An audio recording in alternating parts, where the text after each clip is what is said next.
So for the first learning module in Chapter 4, we'll look at the scalar formulation of computing the moment of a force. Before we can do that, we need to formally define what the moment of a force is. So we know from just going about our daily lives that when forces act upon bodies, they tend to do two things to those bodies. They tend to physically shift them or move them.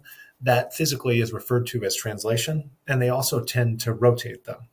Now, of course, when we're dealing with statics, something that isn't either translating or rotating, there will be other forces acting on the body, which are going to tend to counterbalance those tendencies in an equal magnitude and opposite direction sense, as we saw for the case of translational forces of particles in Chapter 3. So you've probably heard this tendency of a force to induce a rotation in a body in practical scenarios, whether I know many of you enjoy working on cars, so more commonly referred to in the real world as torque. And for kind of a 200 level course, we can just kind of view the moment of a force, particularly the first moment of a force, as being equivalent to torque in our case.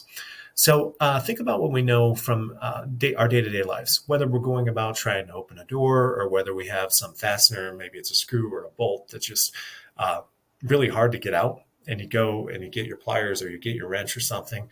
And if it's stuck, beyond lubricating with WD-40, there's really two things you can do, right? You can actually push harder or you can get a longer tool, whatever that may be, whether it's a wrench or a pair of pliers or something like that. So we know that the tendency of a force to induce rotation involves two quantities inherently. It involves the amount of push, and it also involves what we'll see in the next slide is known as the perpendicular distance from the point at which we're trying to compute the rotation to the line of action of the force. And if you think back to your basic physics class, maybe you've heard that concept referred to as a lever arm. They don't really use that in our text, but I'm sure many of you have heard it before. The one thing that I want everyone to keep in mind is that even though it might not seem like it, when you're describing the tendency of an object to rotate, what you're actually describing in that moment is a vector quantity. Clearly, the magnitude describes that tendency to rotate, but there also, whenever you define a rotation, there's an axis of rotation. So that's kind of what they're showing here, where we have this socket that is being kind of pushed into the plane, right? And that's going to tend to induce rotation in that nut that is kind of a line along the z-axis. And in this case, it's going to rotate at about the z-axis in what we'll see in a second is referred to as a counterclockwise direction. It's kind of hard to think about in 3D, but we'll look at the 2D case here in a minute. So when we compute moments in 2D, the math is going to be very simple, unlike the last case, because whenever all the forces exist in a plane, when we compute the axis of rotation, it can only go one or two ways. It's either coming out of the plane or it's going into the plane. But oftentimes when we think about quantifying that direction, we don't think about the direction of the axis. We think about the direction of the rotation that's being induced. So here we have a case where we have kind of some sort of L bracket, and we're applying a force kind of off angle, kind of along the longer arm of the L bracket. And what we notice, say, for example, that didn't go off angle, say it went directly up for a minute. We know that if we were to kind of pin that bracket at point O and push up, that it's going to tend to induce, at least from my point of view, from your point of view, remember we have the mirroring effect going on, but it's going to induce a counterclockwise rotation. First, if I were to push it down, it would induce a clockwise rotation. So we kind of just had some physical intuition, knowing what we know about when you apply forces to things and how they rotate, of what the direction would be. So we need to have a sign convention, because if we have multiple forces tending to induce rotation on a body, and they don't tend to induce it in the same way, we need them to kind of add destructively. So we're going to call counterclockwise rotations positive and clockwise rotations negative. And we won't worry about why that is for now, but it does kind of, when you get into your later mechanics courses, you'll see that there's some meaning behind that. So in terms of computing the actual magnitude, so we said we're going to get the direction by just using our physical intuition and seeing whether it's a clockwise rotation or counterclockwise rotation. And if that sounds like a pain, using your physical intuition, it is. And we're going to have kind of a vector calculus-based approach to do it in the next learning module. But in addition to being able to compute the direction of this moment vector, we also need to be able to compute its magnitude. And the way that we're going to do that is take the magnitude of the force and multiply by what's known as the perpendicular distance. And that's actually best depicted in this figure to the top. Again, we have this L bracket. We have a force kind of being applied at what looks like, who knows, about a 45-degree angle. If we extend its line of action, that line of action will go to infinity. If we have the point at which we want to compute the moment about, right? There's an infinite amount of lines we can draw from point O, and kind of don't look at my hand, look at the mouse moving on the PowerPoint. I can draw a ton of different lines from point O to the line of action of the force, but there's only one that I can draw that will be perpendicular. But you kind of see that's going to be a little bit of a pain, because there might be scenarios in which you just know you're given dimensions of B and A, and to compute that, it's either going to take some geometry or you might not be able to do it at all.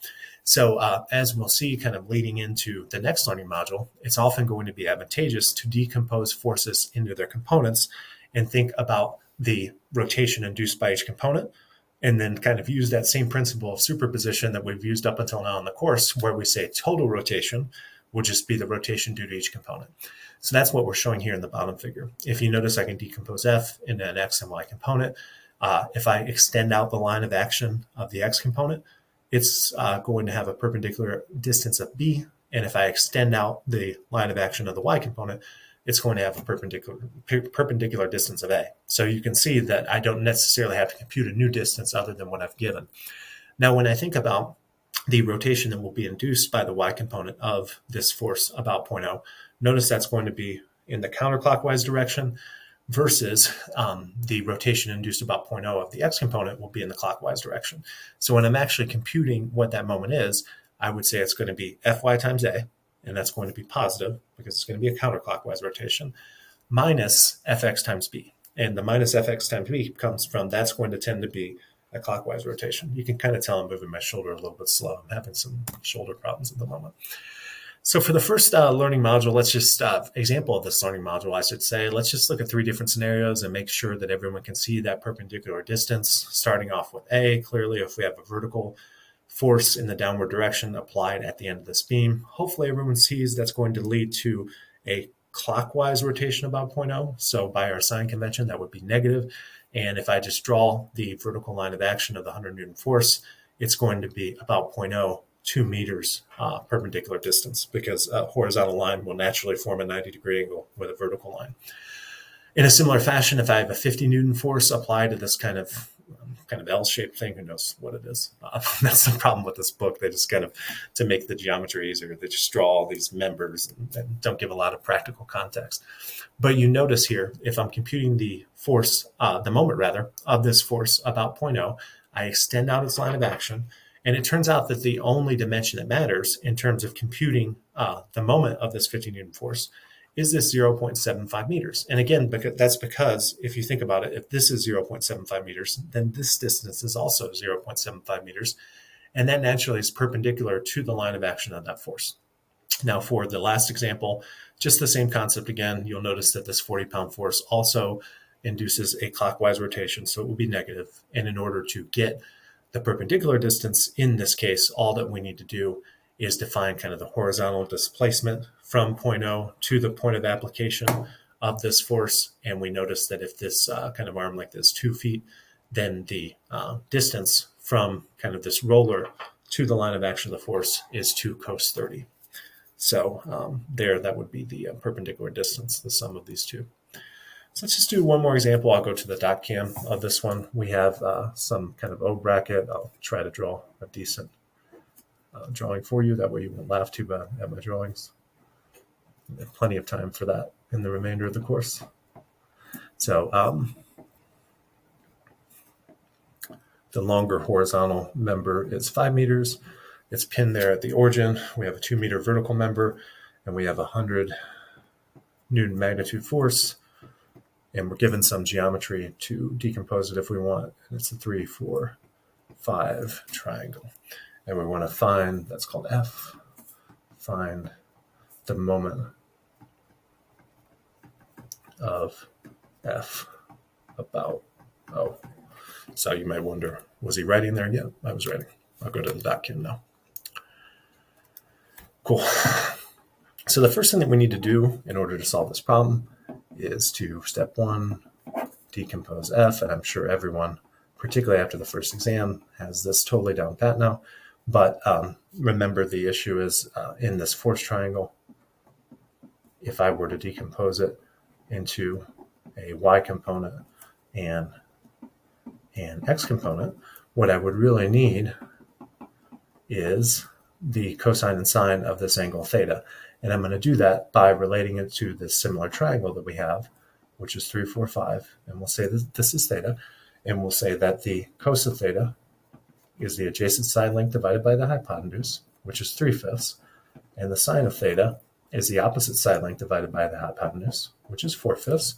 Therefore, I can determine fx, if you notice that's going in the positive direction, and it's going to be related to the sine of that angle. So it will be 100 times 4/5.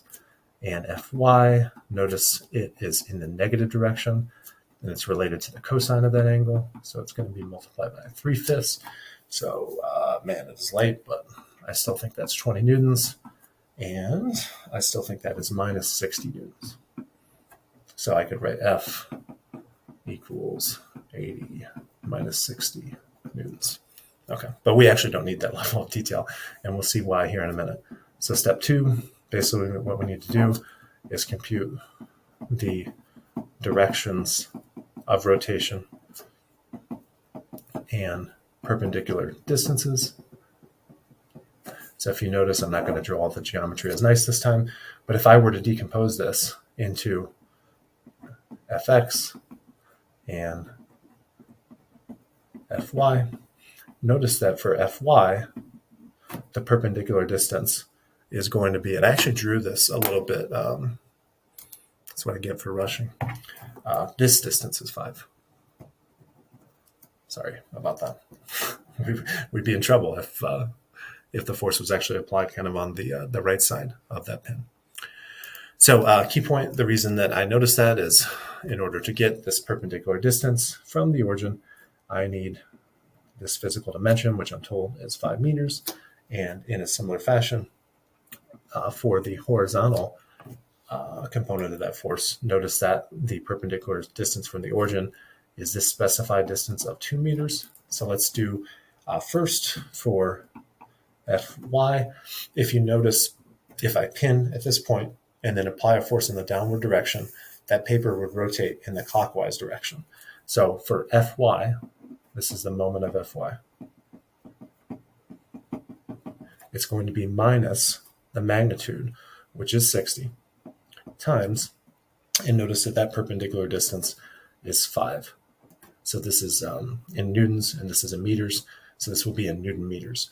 Now, the x component, if I pin and rotate, it is also going to go in the clockwise direction. So it's going to be minus. Its magnitude, remember, was 80, and its perpendicular distance was 2. So this is a moment of fx. So let's add those up. This is going to be minus 300 minus 160. So this is going to be minus 460 Newton meters. Or another way you'll see that written in your book is 460 Newton meters in the clockwise direction. So one thing to be careful of is when you do the decomposition, even though you're carrying around these signs in order to kind of describe these in terms of traditional I-hat and J-hat components, when you use these scalar type approaches, you only work with the magnitudes because you're determining the direction just kind of based upon this physical intuition. That's why this way is a pain versus the formal vector techniques that we'll talk about in the next section, which are based upon the cross product.